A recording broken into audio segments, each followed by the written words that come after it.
জয় মা, জয় মা, জয় মা।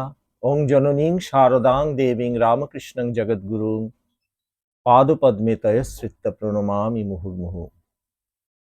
শ্রী শ্রী মায়ের অপার করুণায় আজ থেকে আমরা শুরু করতে চলেছি শতরূপে শারদা। তা প্রথমে আমরা শ্রী শ্রী মায়ের সে অমূল্য গ্রন্থখানির সবাইকে দর্শন করাচ্ছি।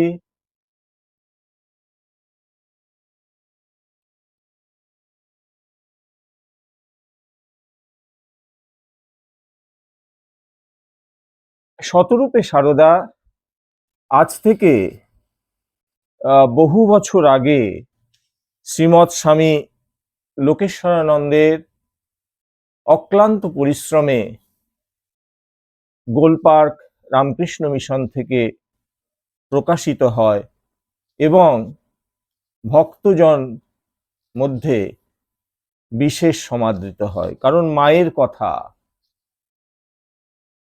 তিনি ভক্তদের কাছে কিভাবে প্রকাশিত হয়েছিলেন এবং এক একজন ভক্ত তাকে কিভাবে দর্শন করেছিলেন, তাকে বুঝতে পেরেছিলেন, তা তারা লিপিবদ্ধ করে গেছেন।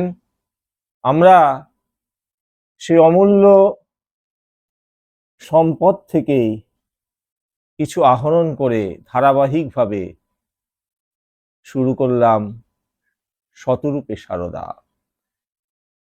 শ্রীমৎ স্বামী অপূর্বানন্দ তার শ্রীরামকৃষ্ণের শক্তি শ্রী শ্রী মা শারদা সম্বন্ধে বলছেন যে রামকৃষ্ণ দেবের এবার ঐশ্বর্যবিহীন লীলা। তার শক্তিরূপিণী শারদা দেবীও অবগুণ্ঠিতা এবং লজ্জাপটাবৃতা। শ্রীরামকৃষ্ণ যেন ছদ্মবেশে এসেছিলেন, শারদা দেবীও এসেছিলেন সঙ্গোপনে, স্বরূপ থেকে। শ্রীরামকৃষ্ণের জীবদ্দশায় এমনকি পরবর্তীকালেও তার বিশেষ ভক্তদের মধ্যেও অনেকেই শারদা দেবীর স্বরূপ উপলব্ধি করতে পারেননি। কারণ মা তো পাহাড় পর্বতে তপস্যা করতে যাননি, বক্তৃতাও দেননি, আবার গ্রন্থাদিও রচনা করেননি। তা শ্রীরামকৃষ্ণ ভক্তমণ্ডলী এমনকি ত্যাগী শিষ্যদের অনেকের সঙ্গেও সামনাসামনি তিনি কখনো কথাই বলেননি, অথচ লোকচক্ষুর অন্তরালে থেকে একটা মহাজীবনের আদর্শ কিভাবেই না তিনি জগতের কাছে রেখে গিয়েছেন। শ্রীরামকৃষ্ণ যেমন ছোটখাটো দু একটি কথার মধ্যে কোনো কোনো সময়ে নিজের স্বরূপের ইঙ্গিত করেছিলেন, তেমনি অল্প দু একটি কথাও কাজের মাধ্যমে তার লীলাসঙ্গিনীর স্বরূপ প্রকাশের দ্বারা শারদা দেবীর জীবনের মহিমার প্রতি জগতের দৃষ্টি আকর্ষণ করেছিলেন। স্থূল দেহে এমনকি সূক্ষ্ম দেহেও তিনি বিভিন্ন জনের কাছে শ্রী মায়ের স্বরূপ প্রকাশ করেছিলেন। মা কি, মা কেন এসেছেন, মার সঙ্গে তার সম্বন্ধই বা কি, তা তিনি ব্যক্ত করেছেন। তা না হলে শ্রীমা হয়তো বড়জোর একজন উচ্চকোটির সাধিকা বা সিদ্ধাই রূপে পরিচিতা হতেন। এমনকি শ্রীরামকৃষ্ণের শিষ্য বা ভক্ত মণ্ডলীও তাকে হয়তো নেহাত গুরুপত্নী রূপেই শ্রদ্ধা দেখাতেন। যেমন ঠাকুরের পার্শ্বদ ভক্তদের, গৃহী ভক্তদের মধ্যে অনেকেই শ্রী শ্রী মায়ের সম্বন্ধে কিছু প্রথম দিকে বুঝতে পারেননি। তারা শ্রীরামকৃষ্ণের স্ত্রী রূপেই তাকে দেখতেন, কিন্তু তার ভিতর যে অনন্ত শক্তি, অনন্ত কৃপারাশি এবং গভীর আধ্যাত্মিক ভাব সমুদ্র, সেটা কিন্তু তারা কেউ বুঝতে পারেননি। শারদা দেবীর সম্বন্ধে আমাদের ঠাকুর বলেছেন যে ও অর্থাৎ শ্রী শ্রী মা শারদা সরস্বতী জ্ঞান দিতে এসেছে। রূপ থাকলে পাছে অশুদ্ধ মনে দেখে লোকে অকল্যাণ হয়, তাই এবার রূপ থেকে এসেছে। আবার বলেছিলেন যে সারদা হচ্ছে জ্ঞানদায়িনী এবং মহাবুদ্ধিমতী। ও ও কি যেসে, ও আমার শক্তি। আবার কখনো ইঙ্গিতময় ভাবে বলেছেন, আমি কি আর লাউ শাক খাকি পুঁই শাক খাকিকে বিয়ে করেছি। এই প্রসঙ্গে স্বামী শারদানন্দের সঙ্গে জনৈক ভক্তের যে কথাবার্তা হয়েছিল, সেখানে এটা আমরা পাই যে জনৈক ভক্ত একবার শ্রীমৎ স্বামী শারদানন্দজিকে বলেছিলেন যে মহারাজ, ঠাকুর যে অবতার তা না হয় তার দিব্য ভাব দেখে বিশ্বাস করতে পারি, কিন্তু মা যে সাক্ষাৎ ভগবতী সে কথা মনে আনতে পারি না। কেন কেন এই ভ্রমটা হয় মহারাজ? তা স্বামী শারদানন্দজি হেসে বলেছিলেন যে ঠাকুরকে যদি ভগবান বলে বিশ্বাস করতেই পেরে থাকো, তবে এ সন্দেহ তোমার আসে কেন? ঠাকুর তো ভগবান, তার স্ত্রী অবশ্যই ভগবতী হবেন। তা ভক্তের সন্দেহ কিন্তু কিছুতেই দূর হচ্ছে না। তিনি মহারাজকে বলেন, না মহারাজ, যে আমার সন্দেহ কিন্তু কিছুতেই যাচ্ছে না। তখন স্বামী শারদানন্দজি বলেছিলেন, তাহলে বলো, ঠাকুরকে অবতার বলে তোমার ঠিক ধারণাই হয়নি। ভক্ত বিনীতভাবে বলে, না মহারাজ, ঠাকুরে সে বিশ্বাস আমার আছে। ঠাকুর হচ্ছেন যুগাবতার, তাকে বিশ্বাস করবো নাকি, হয় নাকি? তখন দৃঢ় কণ্ঠে স্বামী শারদানন্দজি বলেছিলেন, তোমার তাহলে বিশ্বাস ভগবান একটি ঘুটে কুড়ুনির মেয়েকে বিয়ে করেছিলেন? মা তো পল্লীগ্রাম বাংলার অশিক্ষিতা মহিলা, ঠাকুর কি তার লীলা সঙ্গিনী রূপে এই শারদাকেই পছন্দ করেছিলেন? এটাই কি তুমি ভাবো? তা শ্রীরামকৃষ্ণ শারদা দেবী সম্পর্কে যে বললেন যে ও আমার শক্তি, যথাগ্নে দাহিকা শক্তি। পূর্ববর্তী অবতার কল্পে আমরা দেখতে পাই ভগবান শ্রীরামচন্দ্র, ভগবান শ্রীকৃষ্ণ,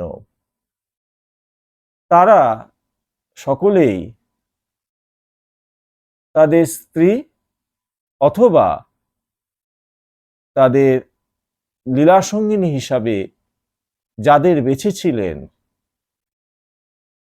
তাদের কাছে কিন্তু পূর্ণভাবে কিন্তু তারা সারেন্ডার করেননি। সেখানে কিন্তু তাদের এই পুরুষ আকারটাই প্রধান ছিল এবং অবতার কল্পে সেটাই দেখে আসা হয়েছে। কিন্তু একমাত্র রামকৃষ্ণ অবতারেই দেখা যাচ্ছে যে নারী শক্তিকে প্রাধান্য দিয়ে নিজের শক্তির স্বরূপ হিসাবে স্ত্রীকে মর্যাদা দেওয়া, এটা আমরা এই রামকৃষ্ণ অবতারই পেয়েছি।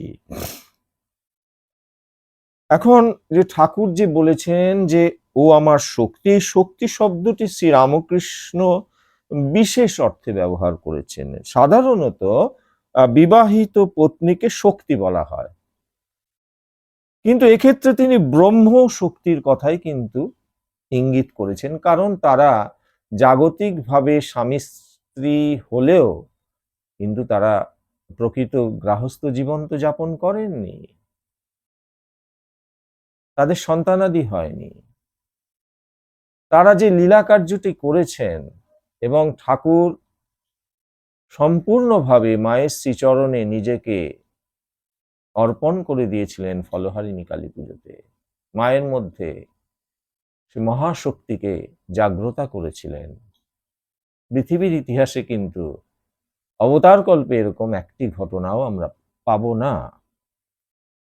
এখন শ্রীরামকৃষ্ণ তো ভগবান যুগাবতার, সারদা দেবী আদ্যাশক্তি ভগবতী, যুগাবতারের শক্তি রূপিণী। তিনি যুগে যুগে অবতারের লীলাসঙ্গিনী হন। শ্রীরামকৃষ্ণের জীবনে দেখি যে তিনি ইঙ্গিত করছেন যে সারদা দেবী সীতা এবং রাধা। পঞ্চবটিতে সাধনার সময় শ্রীরামকৃষ্ণ যখন সীতার দর্শন পান, তখন তার হাতে ডায়মন্ড কাটা বালাটা দেখেছিলেন। পরবর্তীকালে শ্রী মায়ের জন্য ওই রকম বালা তৈরি করিয়ে সকৌতুকে বলেছিলেন যে আমার সঙ্গে ওর এই সম্বন্ধ, অর্থাৎ শ্রীসীমা হচ্ছেন সীতা আর আমাদের ঠাকুর হচ্ছেন শ্রীরামচন্দ্র, রামকৃষ্ণ, রামকৃষ্ণ। স্বামী ত্রিগুণাতীতানন্দকে, তখন তার নাম ছিল সারদা প্রসন্ন মিত্র, মন্ত্র দীক্ষা নেবার জন্য শ্রীমায়ের কাছে পাঠানোর সময় শ্রীরামকৃষ্ণ বলেছিলেন, অনন্ত রাধার মায়া কহনে না যায়, কোটি কৃষ্ণ কোটি রাম হয়ে যায় রায়। ঠাকুর কিন্তু নিজে এই সারদা প্রসন্ন মিত্রকে কিন্তু মন্ত্র দীক্ষা দিলেন না, তার 16 পার্শ্বদের একজন প্রধান পার্শ্বদ কিন্তু তিনি তাকে মায়ের কাছে পাঠালেন। এখানে শ্রীরামকৃষ্ণ স্পষ্টতই নিজেকে কৃষ্ণ এবং সারদা দেবীকে রাধাও বললেন। আগে বলেছিলেন সীতা, এবার বললেন রাধা, অর্থাৎ রাম সীতা আর রাধা কৃষ্ণ।